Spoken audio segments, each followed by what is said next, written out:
কিশোরগঞ্জে সড়ক দুর্ঘটনায় প্রাণ গেছে ৫ জনের। দুটি কাভার্ড ভ্যানের ধাক্কায় মারা যান সিএনজি অটোরিকশায় থাকা সবাই। সকালে ভৈরবে এই ঘটনা ঘটে। নিহতদের মধ্যে ২ জনের পরিচয় পাওয়া গেছে। বাকি ৩ নারীর পরিচয় শনাক্তে কাজ চলছে বলে জানিয়েছে পুলিশ। দুটি কাভার্ড ভ্যানের ধাক্কায় দুমড়ে মুচড়ে যায় সিএনজি চালিত অটোরিকশাটি। বাহনটিতে থাকা যাত্রী ও চালককে উদ্ধারে ছুটে যান আশেপাশের লোকজন, তবে কাউকেই বাঁচানো যায়নি।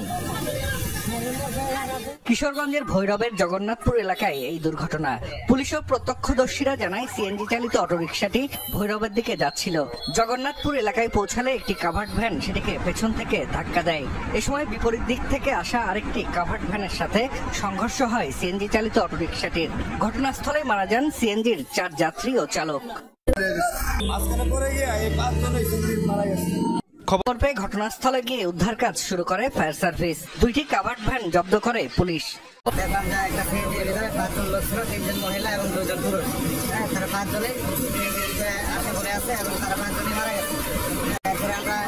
কাভার্ড ভ্যান ২টি এবং সিএনজি আমাদের হাইওয়ে পুলিশ থানা হেফাজতে আছে। যুক্ত বিষয় হলো দ্রুত আইনানুগ ব্যবস্থা প্রক্রিয়াধীন।